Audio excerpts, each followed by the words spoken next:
The critters are the bouillon cube in this movie. 3 years before Gremlins hit theaters, 19-year-old screenwriter Dominic Muir wrote a script about small alien convicts who crash land near a farm town. By the time the movie reached theaters in 1986, the comparison was unavoidable to Gremlins. Even though Muir's original draft dated back to 1981, the project eventually landed at New Line Cinema, with Stephen Herrick making his feature directorial debut and the Kyoto brothers bringing the creatures to life with practical effects. The film follows a group of escaped extraterrestrial prisoners who arrive in rural Kansas, where a local family gets caught between hungry alien fugitives and the shape-shifting bounty hunters that are sent to stop them. This week, we're talking about critters. Greetings and salutations, and welcome to Hacker Slash. If you're joining us again, welcome back. If this is your first time listening, welcome to the party.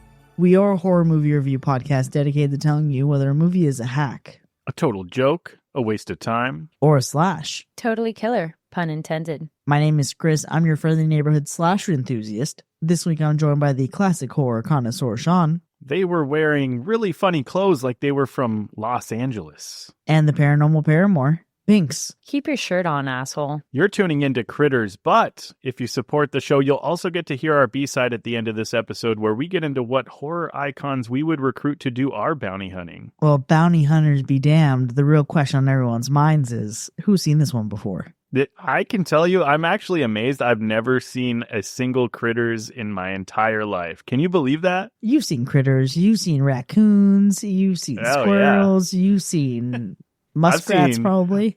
All kinds of actual critters, but not these critters. I've never seen this one. I thought it was like mind-blowing because, I don't know, you look at the title, you're like, yeah, I probably saw that at some point growing up, and who knows, maybe I did, but I have no recollection of it at all. That is pretty shocking, I have to say, because I thought I was going to definitely be the one coming in here being the loser that's never seen this or even actually heard of it. Ugh, don't crucify me. I swear, I really had no idea what I was walking into.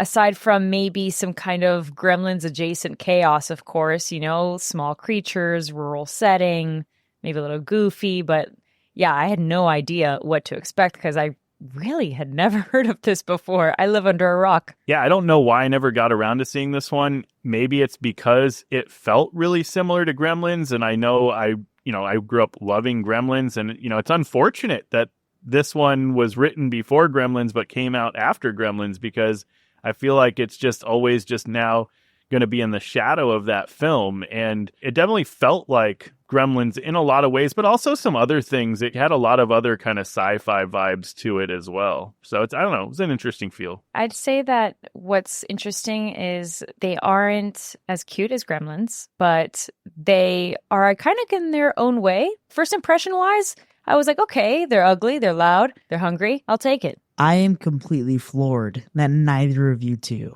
have experienced this movie. That is crazy to me. I watched this a ton when I was a kid. Now, I haven't seen the entire scope of the franchise.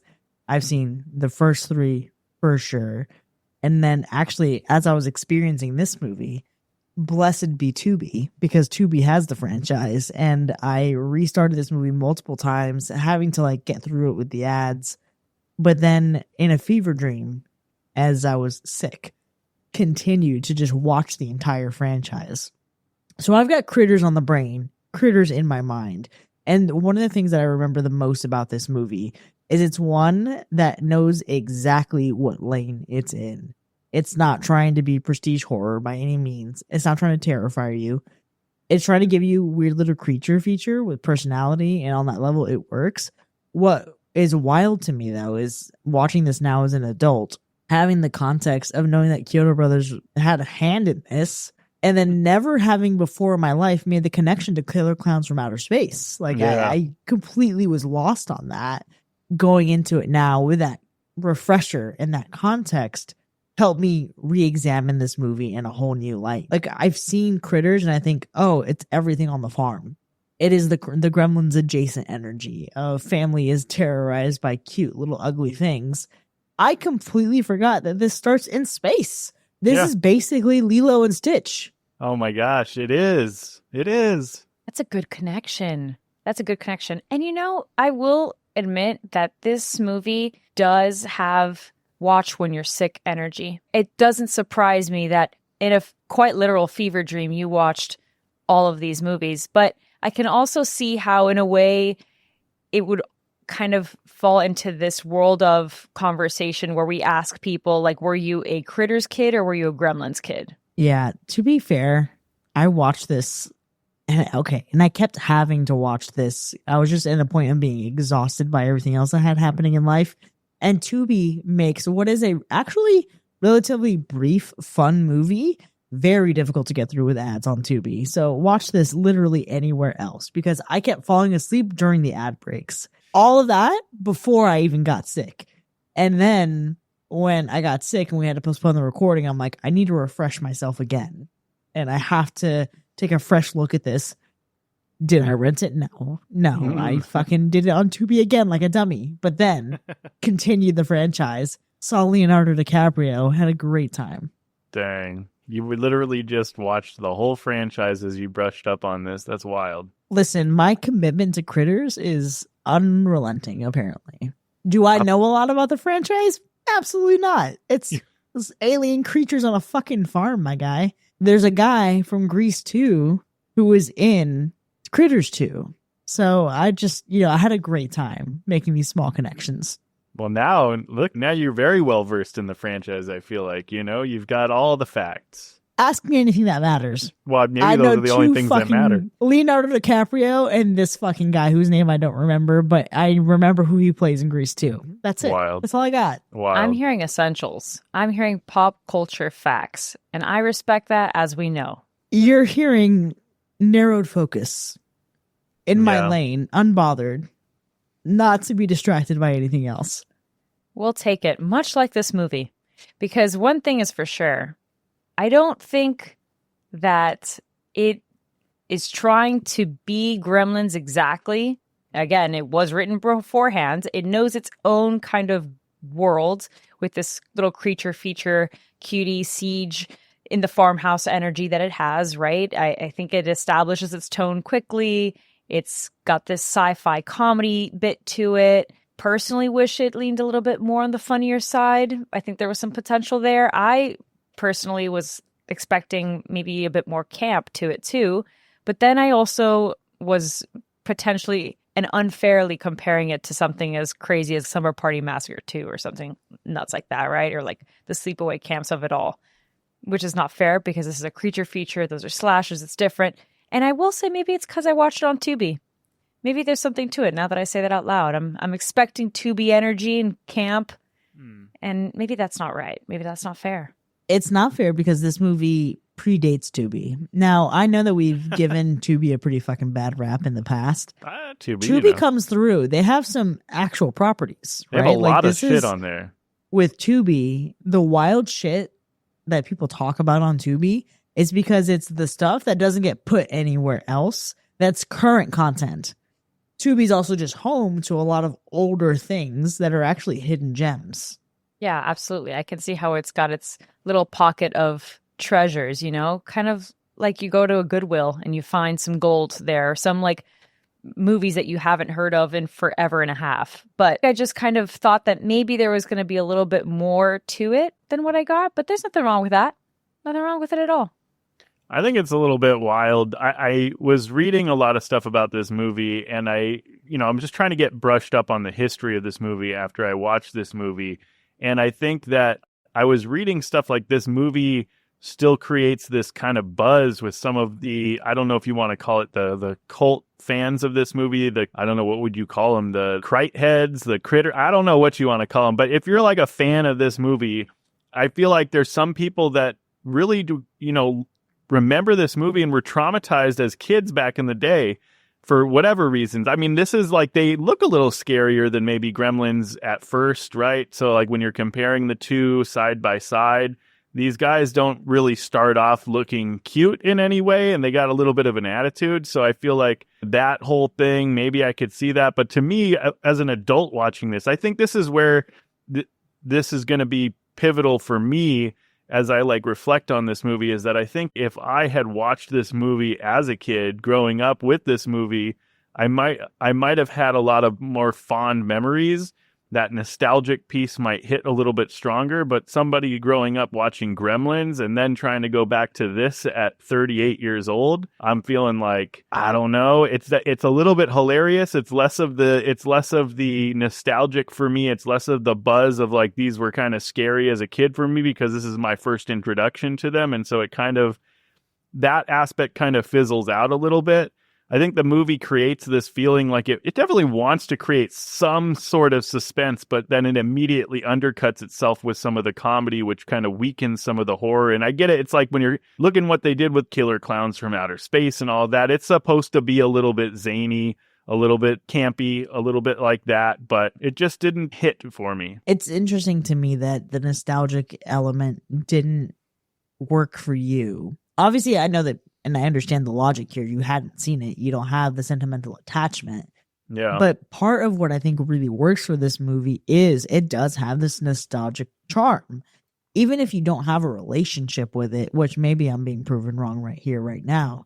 But I was thinking about this. Even if you haven't seen Critters before, the whole energy and vibe of this movie and the way that it's constructed feels like something you'd find on sci-fi, on cable TV in the 90s with Pizza Hut. You just finished your reading list. You got your personal pan pizza. You're home. Maybe you got some insert popular 90s soft drink here. And that's where it lands for me. So there's something about the time that it captures that feels nostalgic, even if it's not about your relationship to the movie. But damn, it's crazy that you didn't get that. I can see where you're coming from for sure. I can get the vibes of the, that 90s feel, the sci-fi, that kind of stuff. I can kind of get that feel for sure, late 80s, whatever. But it just didn't resonate with me the same as if I was going to go back and watch something like Gremlins or go back and watch E.T. or go back and watch something like that. And so, I don't know, that's where it kind of got lost for me. I will say, on a side note, on a more lighter note, I think that there's a couple of things that really were hilarious to me. There's two things. One that stood out to me. One was Power of the Night the only song in this movie? Was that the only song? I don't know. It felt like the whole music video vibe was Power of the Night. This whole movie was brought to you by Power of the Night. Listen, when it's not broke, don't fix it. It's called a through line, Sean. I need that song. I feel like I need to have that song. I want the music video. I want this guy to come perform for me. I want to see this song in action. But that was one thing that stood out. I'm watching this movie. I'm like, damn, I can't escape this Power of the Night. But also, let me just tell you folks, bowling tournaments is how you know nothing the fuck is going on in your town. If you are putting together a bowling tournament, that means you have jack shit to do in your town. Let me just put that out there. That's a statement.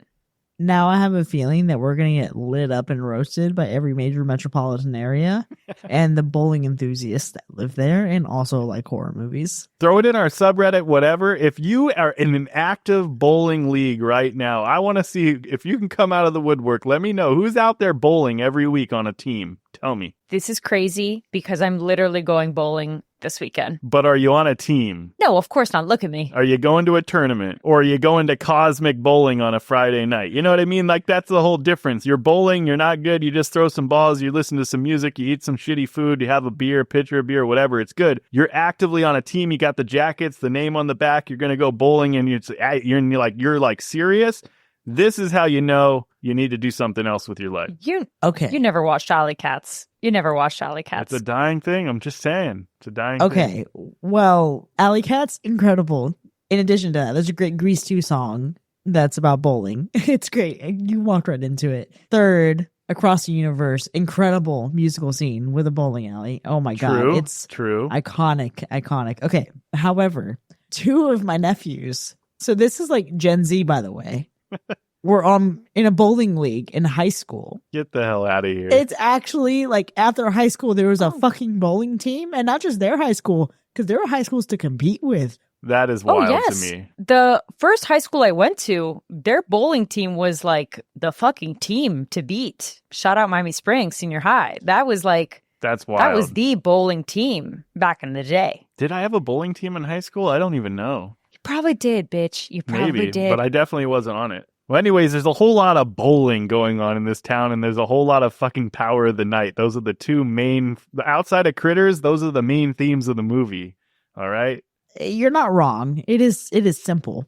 It is super, super simple, which lends itself to a really playful energy that kind of exists all throughout the movie. It feels like it's winking, but it's not winking so hard that it stops caring about the story. This, for me, felt like a great juggle of, we don't have a ton going on here. We know it is what it is. However, these critters are funny as fuck, especially when you get down to the subtitles of what the critters are saying. Absolutely incredible.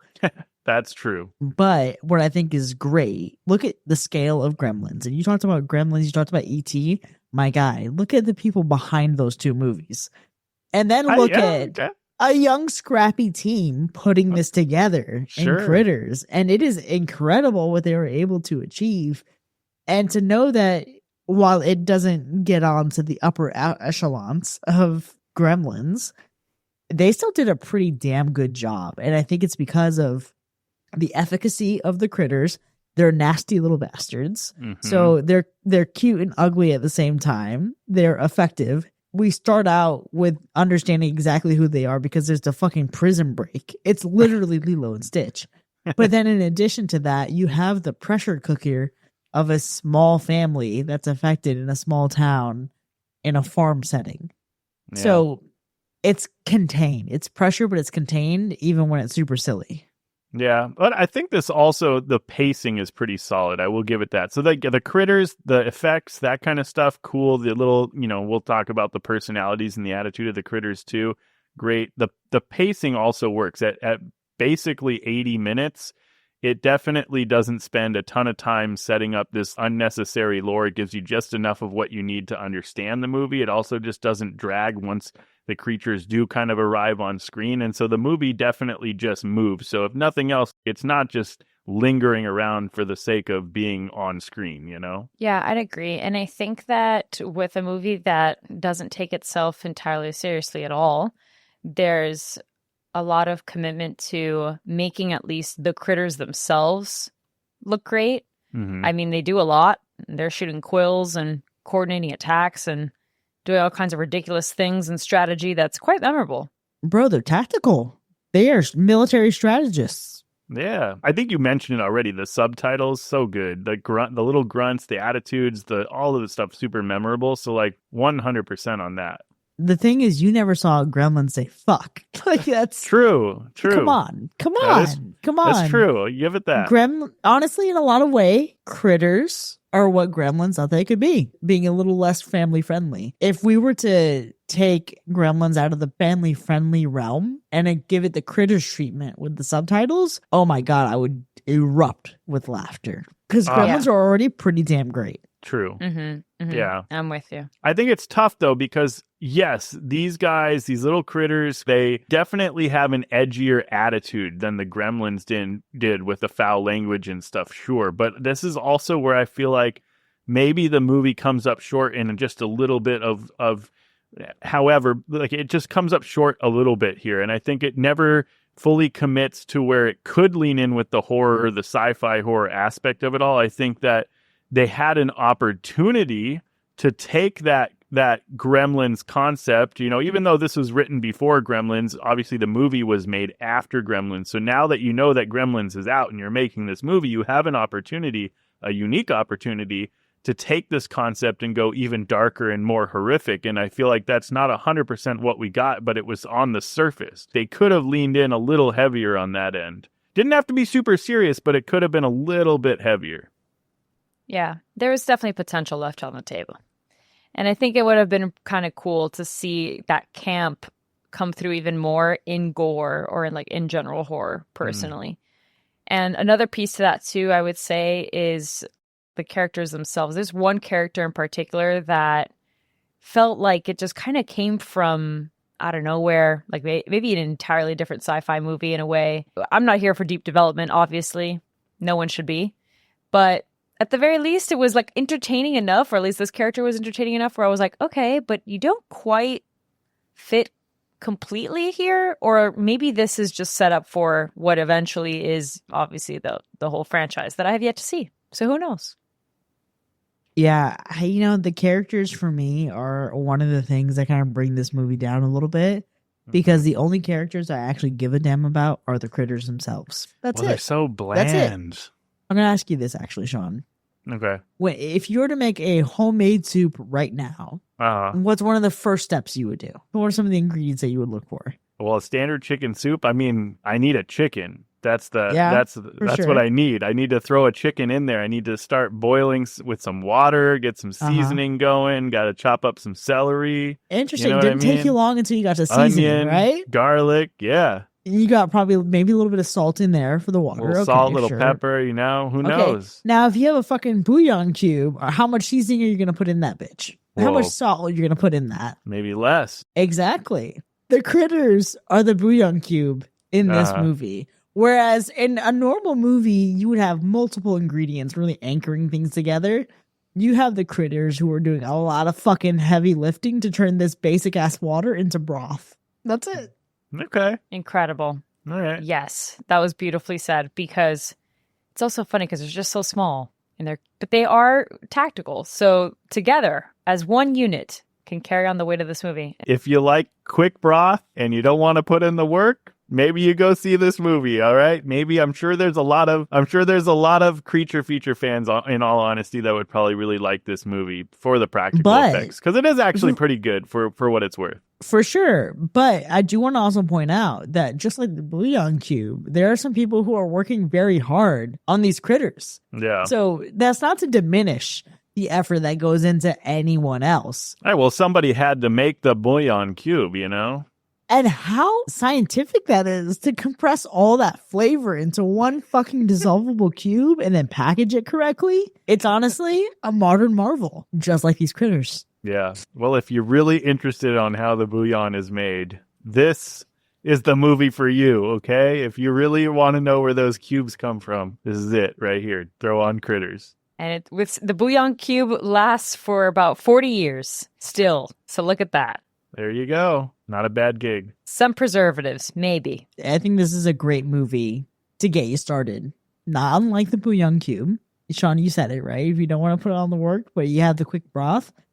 I think if you're looking for horror movies to introduce people to, and you actually like need to be a little bit, exactly. But you're also ready for it to be a little nastier than Gremlins. This movie is nastier than Gremlins, for sure. I think this is a great angle to go for. Now, aside from those recommendations, we also have to start working our way down to what this movie possesses in terms of its intensity.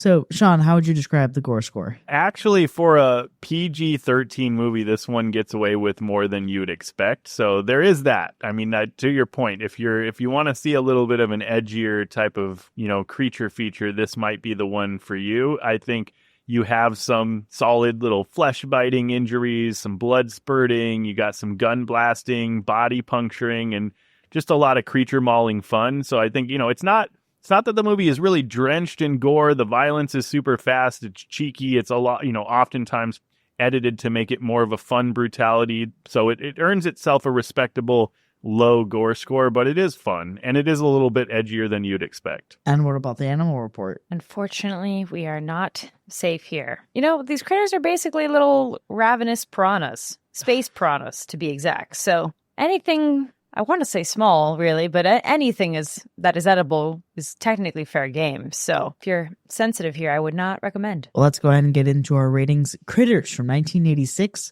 Was it a hack or a slash?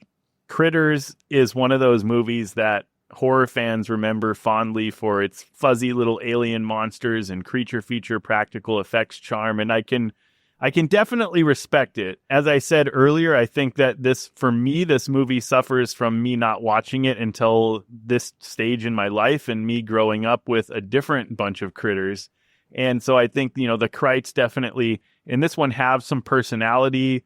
There's enough campy fun here to see why this earned this kind of cult status over the years. But the problem is that the nostalgia probably does all the heavy lifting for most people. It didn't hit as much for me. I never watched it before, and I just think that maybe it's a little less fun as an adult for me watching it for the first time because of that. And I think between the lovable chaos, there is a movie that never quite becomes as scary or sharp or original as it wants to be for me. And I understand written before Gremlins, but for me, it wasn't. You know what I mean? And so that's a tough one to get past. I think it spends much of the runtime feeling kind of like a lighter, sillier cousin to those monster movies. And I think while it's entertaining in bursts, it never fully escapes the fun but forgettable category for me. And I haven't watched all of the franchise, but the characters in this movie outside of the critters, very, very bland. And so none of them really stood out. That was a hard one to get by.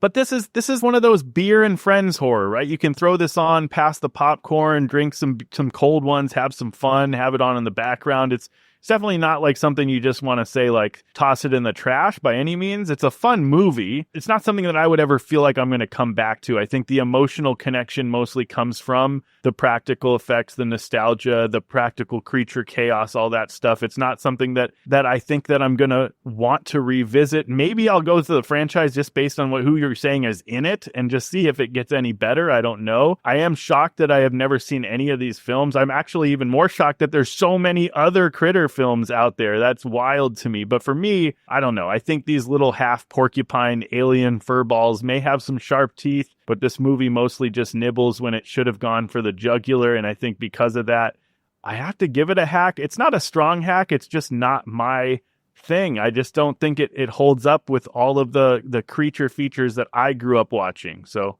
it's unfortunate, but that's my vibe. Honestly, I did have a decent time with this movie, which was a pleasant surprise for me specifically. Let's be honest. I think everyone feels that way. It is creative.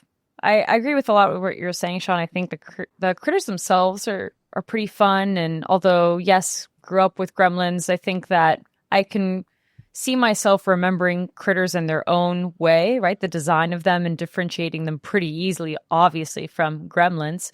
Practical effects are solid. There's even moments in this movie, I will admit, that had me thinking, okay, yeah, that's why people like this. I can see this. Kind of funny. But I'm with you, Sean. If I can be real, this just isn't my kind of creature feature.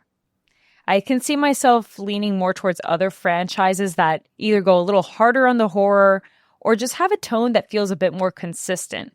And I think for me, Critters has a little bit of the sci-fi, has a bit of the comedy, the chaos, but for some reason it didn't feel as cohesive as other films where I've seen this be the case. And mad respect, it could work for a lot of people, just didn't fully click for me. I think that there was just so much potential and it didn't really get fully realized. And as a result, I can see this being a movie that I'll quickly forget, unfortunately. Now, I can recognize that it's fun. I can recognize how this is like a really good comfort throw on when you're not feeling well or you just want to feel the nostalgia. But I think I just missed that wave. And I already have the Gremlins and I have all of these other like creature feature adjacent films that serve that for me, right? That are that bouillon cube, as we like to say. So it's a decent time. It's got its moments, but not my personal pick. So for me, this is also a hack. Respectfully, though. Respectfully. Y'all saying real respectfully as if you're not completely disrespecting this movie's legacy. It's crazy. The two people that had never seen this movie are saying, nah, son. Yeah, it's giving you had to be there. And I don't know how I feel about this at all. This movie is goofy. And even if you expect more camp, for me, it still gives camp. And it's 80s horror done right. This movie knows the strength of its concept and it puts the critters front and center. It gives them also enough personality to become memorable beyond the plot that they're placed in. Even if you forget everything else from this movie, I'm sorry, jailbreaking critters that say fuck in subtitles is something to behold in your memory. They are cute and also ugly. I've said that a few times. Cute in the worst way, which helps make them work. They're eating machines with attitude. The more I think about the Lilo and Stitch parallels, the more I fall even more in love with them, quite frankly. And this movie has more going on than I remembered, which is such a great credit to it. I completely forgot about the opening premise of this movie, which is a prison break. There's also framing that gives the critters and their backstory a bigger sense of identity. And it's not just a knockoff. It's not just another creature movie where monsters show up and who knows where they came from, but now they're here and it's trouble. It has this sci-fi fugitive structure, complete with bounty hunters and shape-shifting and weird intergalactic nonsense that The movie only explains as much as it needs to. And perhaps that's something that you're going to find if you're into, okay? You can maybe explore more of that in the franchise. But it gives stuff a lot to stand on. Now, it's not perfect. I'm not saying that it is. Some of the characters are way too thin. Actually, I would argue even that our center protagonist is this kid that I absolutely cannot stand. I wish the franchise would move on from him. The horror is also pretty light in some areas. The movie shows its budget and its skill levels in some areas, but Critters does not need to be sleek.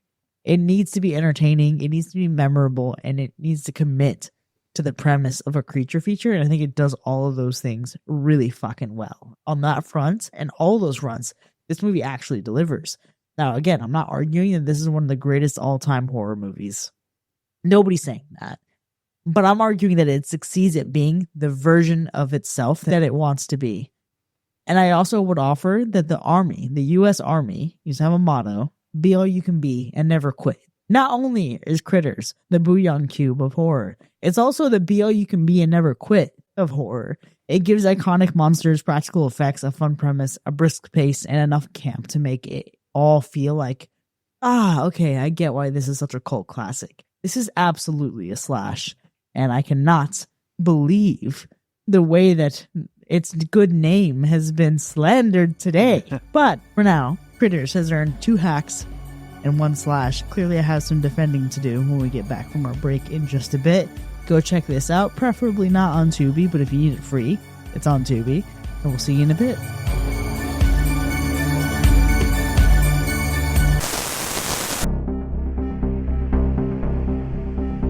This episode is brought to you by Crite Pest Solutions, because sometimes your home doesn't have a pest problem, it has an appetite problem. Are the noises in your attic less tiny footsteps and more 1,000 tiny teeth sharpening in unison? Did your barn cat disappear, your trash cans explode, and your grandma swear she saw a bowling ball with fur and a felony record? You may be dealing with an infestation of Class 5 carnivorous rolling terrors. At Crite Pest Solutions, we specialize in the pest traditional exterminators are too cowardly to list on their invoice. We're talking razor-fanged fur spears, microwave-mutated goblin gremlins, sewer gobblers, porch demons, anything that hisses, multiplies, or can eat through sheet metal and emotional stability. Other companies promise to remove termites. We promise to remove anything that can scream while swallowing a sheriff. Our trained specialists arrive equipped with industrial tranquilizers, reinforced hazmat suits, titanium catch nets, and at least one employee who has already accepted death.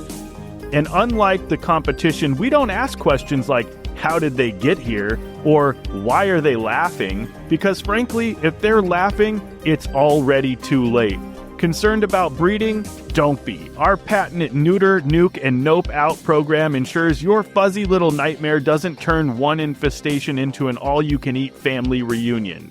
And for premium members, ask about our Gremlin and Mogwai moisture monitoring package, because everyone knows one spilled glass of water turns cute house guest into homeowner's insurance claim. Crite Pest Solutions also offers emergency overnight service, livestock retrieval, and grief counseling for surviving poultry. So before your farmhouse becomes a chew toy and your loved ones become entree-sized, call Crite Pest Solutions. Crite Pest Solutions, we don't just handle pests, we handle the kind that handle back. Use code HACKERSLASH to get your free quote today.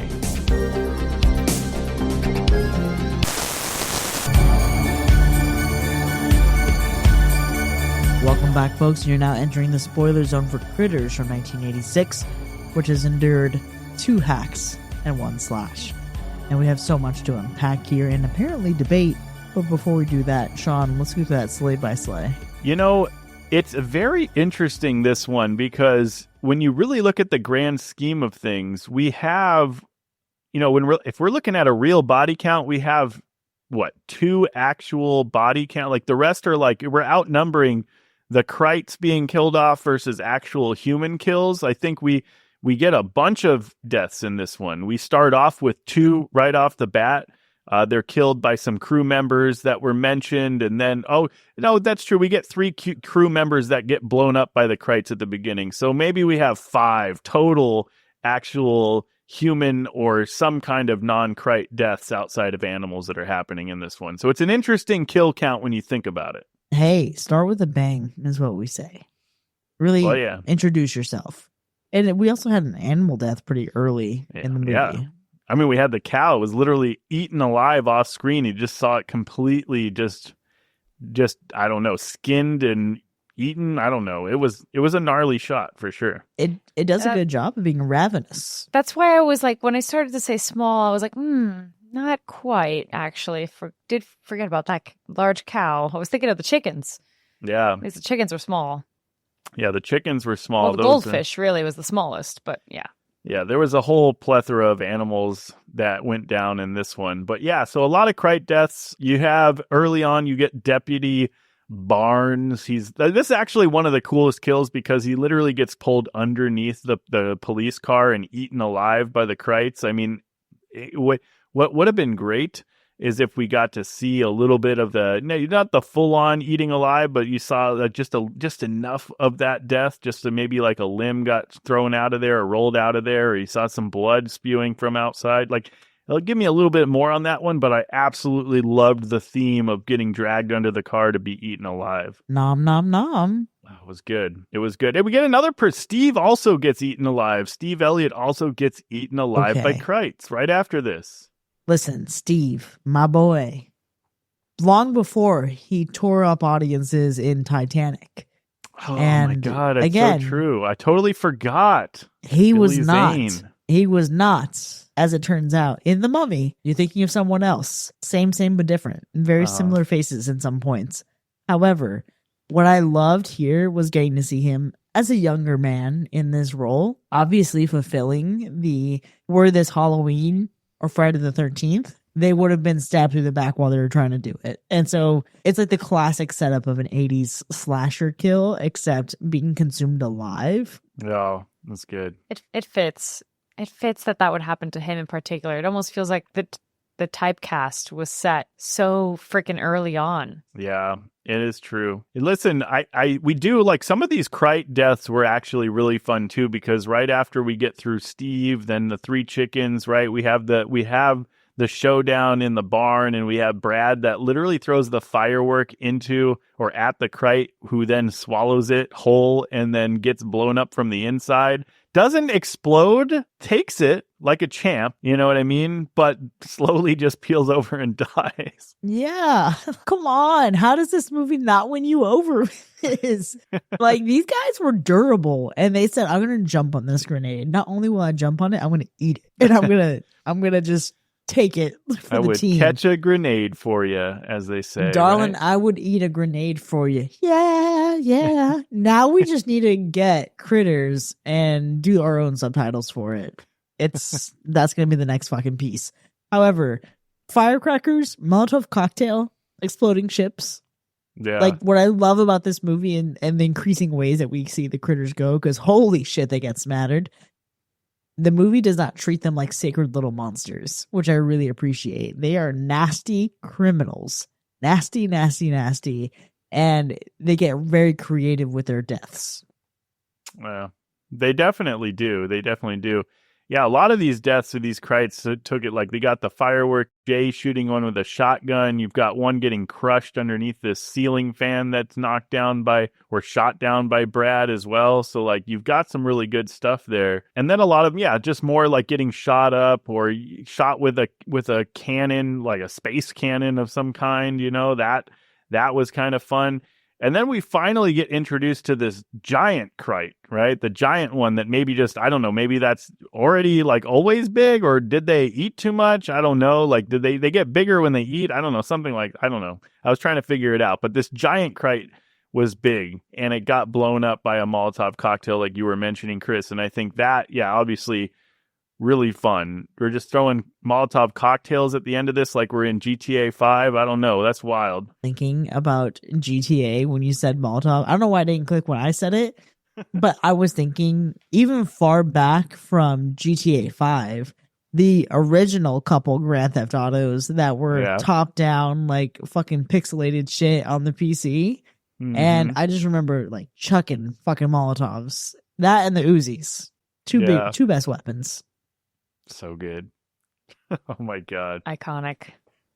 Yeah, they're great. So yeah, the movie ends with the Molotov cocktail. The giant Crite gets taken down by a Molotov cocktail. 3 more Crites get taken down by Molotov cocktails. And so that's how we wrap up this movie, and this kill count is with all of these Molotov cocktails. It went out with a bang, to say the least, for sure. It definitely went out with a bangs, but the Crite's deaths outweighed the human or whatever other Crite deaths out of there. There was like only 5 total deaths outside of the almost 11, 12, 13 Crite deaths that we got. Wild As times. it turns out, the Crites, there was many of them, but many did take hits. Yeah. Padding the body count.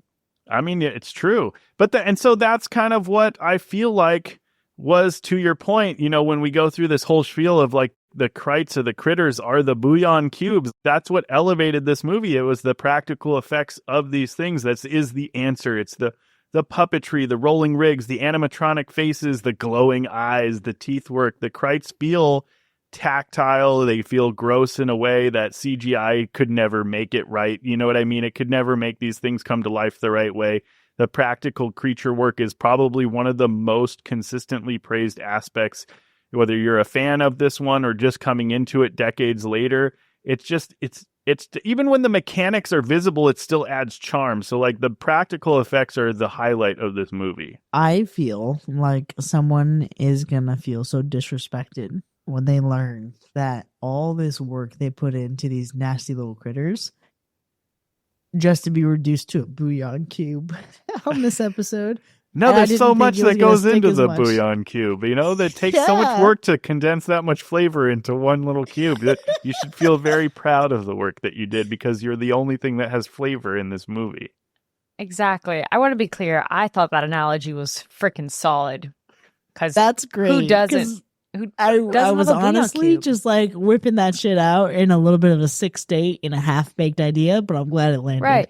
Did not think Right. it was going to continue to be referenced here.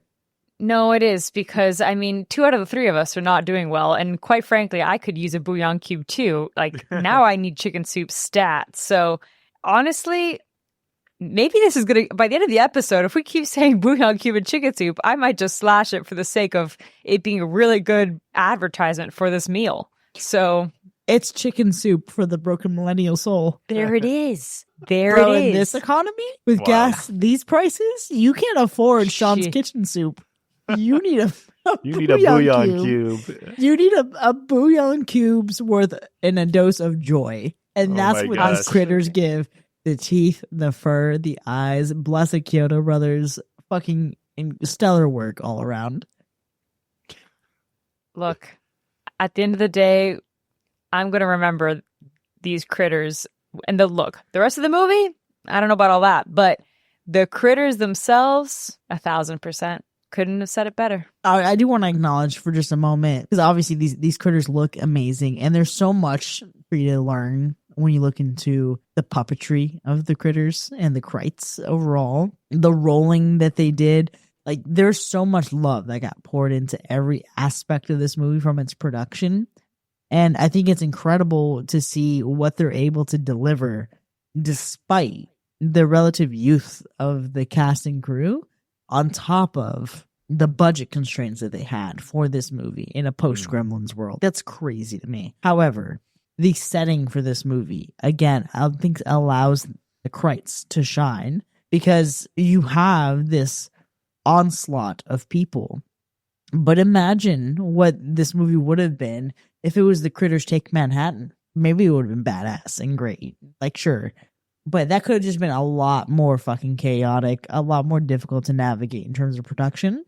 But this being an isolated family in a farmhouse almost works, because it is a very sci-fi playful approach. Even on like Night of the Living Dead, it is a legitimate siege by these things. And then you have the bounty hunters that come into it. What I appreciate about this is that the house as like this survival space becomes way more interesting to me as an adult watching this, I never once considered that in the past because all the attention's on the critters. But the choice of where to put this, especially because it's so connected to what we all think of with sci-fi, aliens crash landing in Earth, crop circles. You think about Superman landing in rural America from the planet Krypton. So it's just a deeply nostalgic and familiar setting, but it works so well. Fair enough, for sure. It definitely does. There were some really key standout moments in this movie. I want to start with early on in the film, like very early on when we're introduced to these bounty hunters and the whole transformation scene. It was kind of a cool concept that the whole faceless bounty hunters, and then they're turning in, like the one dude turns into the rocker dude from the one song that we have in the movie, The Power of the Night, you know, but he's got to be that rocker because of course he has to turn into the one guy that sings the one song in the whole movie. But it was cool, like just to see the whole transformation of that, how it kind of went from like reverse into transformation into this dude's face. You got the skeleton, the blood, the you know, like the muscles and all that stuff going into then the skin coming on, and then it was just that reverse build that was kind of awesome. There is a hilarious bit in the sequel where one of the bounty hunters is turned into this like a beautiful blonde woman, and as this bounty hunter is engaging other people, they start to morph into the worst possible scenario. So one example is this annoying character from Grease 2 who's in the sequel. She transforms from essentially a magazine model to this fucking guy who's the absolute worst. And then they see a cardboard cutout of Freddy Krueger. And then this character has to be like, please don't. And it's fucking hilarious. Like I actually do love the morphing mechanic. Mighty Morphin Bounty Hunters. Mighty Morphin Bounty Hunters. But this is what I was saying, because I thought that they were kind of cool, but they were a little out of left field. Left field in the sense of like they felt like if this was a potential spin-off of some kind that could have been fun or maybe a little bit more realized. Like I found them entertaining in their own way, but still not enough where like I could remember them long term. The whole bit of them being rock stars and all that was fun, but every so often when we would go back to them, I was like, oh, that's right. They're in this movie and they're chasing them down. Yeah, we needed more. We needed more bounty hunter action, right? Listen, it's the Galactic Federation coming back for 626. Yeah, we just needed more of that presence. Like we got some fun scenes with them, but yeah, I agree with you, Binks. Like every time we went back to them, we were like, oh yeah, this is a thing. This is okay, cool. Where are we going with it? It's not till like they get to the farm that we're like actually seeing some action. But I was here for like more of that early on. You know, give me some more of that action early on. So yeah, I agree with you on that. I gotta also just give it up for the porch critters in this one, because the porch critters, that was a moment for me where I was like, okay, I kind of like the personality that these critters have. You know, they're literally sitting on the porch, and I think one of them literally says, oh, they have weapons in the subtitles, and the other one's like, so what? And then they get blasted with the shotgun. It was just like a perfect kind of like slapstick type comedy moment that just had me chuckling a little bit. And that's when it really stood out, the personality that we were talking about with these critters that stands out so much. The personality is so palpable in so many areas of this movie. And that's where it honestly even takes me back just to the beginning. I know I've mentioned a few times that this movie opens up with a prison break. But what I love here specifically is this taking on the introduction of a history of the Crites. So you already immediately have an understanding that these little bastards are not to be contended with or dealt with in any way. Just lock them up. And it's also wild because when it starts, it's almost unclear how they're quantifying or discussing what these things are. Because you would think, okay, there's too many of them, so we had to kill a few so that the food would last longer. So it's okay, maybe this isn't that much of a threat. And then as you get just mere moments into that scene, you think, oh no, they're actually escaping. This is actually a big fucking deal and a big problem, which I really, really appreciate. And I think, again, like it sets the movie up to make it feel bigger. It gives it almost like a comic book quality to it. It gives like a strong frame for the narrative. And I really, really appreciate that. It also helps the bounty hunters feel way less fucking random. That's fair. That's fair. But that being said, and you've kind of swayed me a bit on like how important the setting is in a way that I hadn't truly considered, because we've talked a bit about characters in general and how like a lot just felt kind of forgettable in a sense. Maybe there just wasn't fully fleshed out, at least to what seems to be like Sean and I. But for what was captured this essence of rural America, like you've been talking about, I felt like it was just pretty basic, like standard. I think that I would have loved to have seen a little bit more conflict within the family a bit, like a little bit more of a dynamic that felt very rushed. Also, in general, the family members felt very confusing. I didn't know who was who at one point very early on, like the first 5 or 10 minutes or so. But it is a part of America that I definitely don't like relate to or know much of. So when I see it on screen, I'm kind of like, well, why are you looking at me like that, Faze? Highly as rural America? Did you like work in Iowa for a while?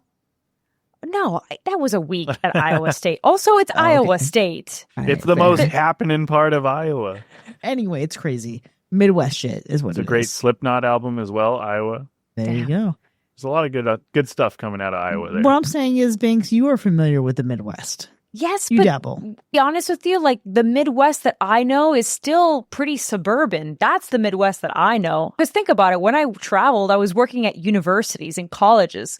In and of themselves, if there were students or like there or the populations that were attending these colleges already had some level of middle class society level, right, or wealth to have even accessed that kind of level of education. So although, yeah, maybe there was like a cornfield outside of the sorority house at Idaho, like, or Iowa State specifically, and also technically also, funny enough, Washington State as well. I don't know. It's not like and I guess I did drive through a ton of hay barrels. That's what I learned what a hay barrel was. Nice. But I don't know. Like I just didn't get to meet people that I would have thought were a part of families that were constructed in movies like this. That's why I find movies that are based in rural America or whatever compelling, because I just don't know too much about it, right?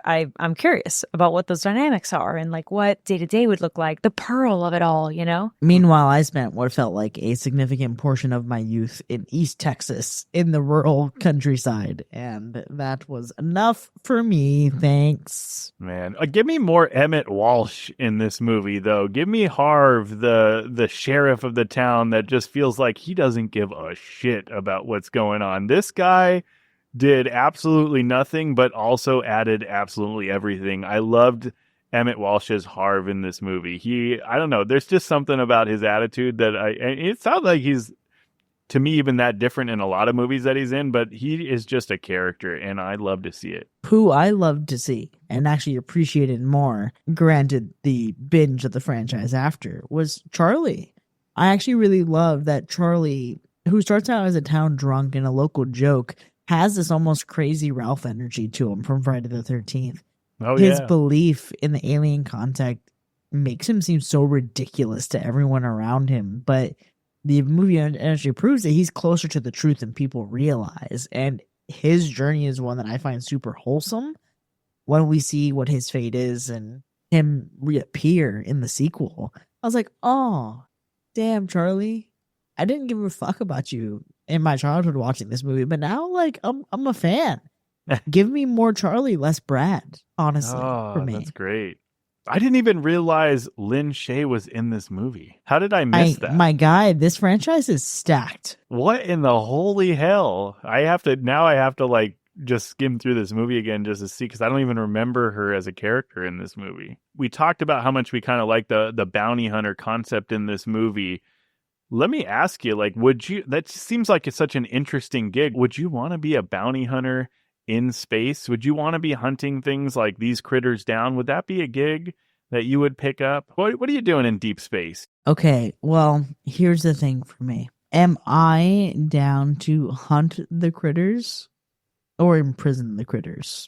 You know what I mean? Like, that's a little tough.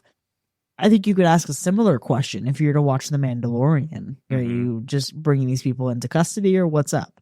However, if these critters are like roaches, oh, I can handle that. I got it. I'm happy to I am happy to do it. But I think where I would personally struggle is think about the fact that these are sentient creatures. And not only are they sentient creatures, and okay, obviously the scale of like a roach to a fucking criminal. I mean, what's the critter story? We know they're nasty little bastards, but also are they victims of a system? I don't know. Who knows, right? Like maybe these critters have families that they're relying on. I don't know enough about the critters to say whether or not I would be totally down to clown and actually kill them. That's insane. If they're invading my planet, yeah, okay. But to be in space and to be bouncing around, not only trying to contain these things, but then also being okay to just like bam, bam, pow, pow. I don't know, dog. I don't know. Because also they're pretty fucking funny. So You're trying to hang out with these critters. I took this way too seriously. My brain is too literal for this. Yeah, I mean, it doesn't even have to be the critters, but just in general, would you want to be like a space bounty hunter? You could be thinking from the Mandalorian type of angle. You could be thinking of these bounty hunters. You could just be a bounty hunter that's going after any kind of space invader, as it were. Well, then in that case, yes, because the outfits would be really cool. And just the overall vibe. Yeah, it'd be fun. It'd be fun. I feel like it'd be cool to be a badass. But then, Chris, you framed it as if we were like Orkin pest control. And that changes things. We're space poachers at that point. It's a fun concept nonetheless. I do think overall, this movie did a lot of really fun stuff with the practical effects. The attitude of the Crites and the critters, I think, was good. But for me, I just think that the missed opportunity was the chance to make these critters go a little bit harder in the paint, make them a little bit more evil. They definitely are edgier. If you're someone that hasn't seen this and has seen Gremlins or something like that, this is definitely an edgier take on some of these little kind of creature feature critter things. But I wanted this movie to almost take that opportunity and run with it. Yeah, I'm with you on that. And I think that in addition to it, it has these like several subgenres and tones that it's playing with, but all of them don't kind of get cranked up enough to keep it overall entertaining and memorable as a whole, rather than just it being memorable for just the critters, right? Like I walked into this thinking like, could this be like Leprechaun energy? Like Leprechaun in space type shit? Or could this be with like a smidge of Gremlins? Like I thought it was going to be ridiculous, like funny, ridiculous. I was actually ready and preparing myself saying, Bianca, we're going to start liking camp more. And then it wasn't quite that, but it also just wasn't my overall entertainment value that I needed for a creature feature, because that already is something that I don't usually consume. So what fucks me up about this, Minx, is that you spoke more highly of the original Ginger Dead Man than Critters. Sure that is did. crazy work. And Sure did. not something that is Gary aligned. Busey, Nah, he offered nothing. Before I give you what is the worst part of this movie, the thing for me, when I consider like the whole scope of the experience here, is how stacked the cast is. Again, I'm just going to run through a couple samples here, right? We have Dee Wallace in this movie. Iconic Scream Queen Dee Wallace, Lynn Shay, and Billy Zane. In Very true. Critters 2, the main course, you have Lynn Shay. You also have this guy from Grease 2. Critters 3, you have Leonardo DiCaprio. And then you also have, in Critters 4, Brad Dourif. And then in Critters Attack from 2019, you have Dee Wallace making a comeback. 2019? 2019. Oh my gosh. Is there anything past 2019? Not yet. No, there is not anything yet, past Getting a 2019. 2027 Critters release here? What's going on? Bro, there's actually a white alien Crite in Critters Attack named Bianca. So we're going to get there. Nice. It's going to be great. But what I have listed here are just a few shining stars that are peppered in the cast in each film. So there's something to really watch for here. But the humans continue to be the worst part of this franchise for me. In the similar way that in Tremors, I didn't love the people in the original Tremors, and they kind of won me over in Tremors 2. That is where I'm at with this franchise. The critters do all the heavy lifting, and it makes it very difficult for me to sit through anything where a critter is not on screen, so I don't really care about the characters, aside from a couple of sterling performances. Now, what I will say is, despite this movie's flaws and its weaker parts with its characters, the critters are funny enough as a character to make this a great group watch. The next time I watch this, I want to watch it with other people because I think this is best enjoyed among friends and not in a singular vacuum. That's what I'm saying. It's a beer and friends kind of film, you know. It's one of those movies you have fun with, that you want to crack open some drinks, some cold ones, have some popcorn, make fun of it, have fun with it, whatever it is. It's just that kind of vibe for sure. It's just the problem is that I don't know. Maybe it wasn't the right time. Maybe you got to watch it again, give it another shake. But I just don't think it's not like when I think of like wanting to watch something like this, I don't feel like this is going to be the one that I think of. I will maybe give the rest of the franchise, you know, a chance and see like what happens in the second and the third one and go from there. But yeah, I don't know. I don't know if or when I will watch this one again. We'll see. Yeah. If I were to continue at least watching films in this franchise, it's more of like what famous person will show up next, clearly, because cast is stacked. Absolutely. Next week on Critters. It's giving that. Previously on Critters. Right now, I just don't know. I don't know if I would go out of my way to click this one. I've got my, you know, like my comfort watches and creature feature ones, although very small and very limited. I've got them secured. And that's what you missed on Critters. And listen, it's fair. I get it. I think you both will find love for this franchise the further we go in. It gets goofy. It gets a little dumb. But I think there's more Critters on the table to be had. And maybe what needs to happen is when we revisit this, we do it in a watch party with our friends so that you can have the joy of a group watch to really help you earn the favor of this film. But for now, there you have it, folks. Critters has earned unbelievably here, honestly, 2 hacks and 1 slash. Now, we certainly had a robust discussion here, but the conversation doesn't end here by any means. Yeah, if you want to find out how you can get on our spaceship and explore even more of the podcast, check out patreon.com/hacker/. Maybe check out our subreddit. This is where you can enjoy even more of the show, including bonus content with early access, extended episodes with our B-sides, movie nominations, and live shows. See you next time, folks. And remember, no movies for 2 weeks. Mom's going to be really grossed out when she hears about this.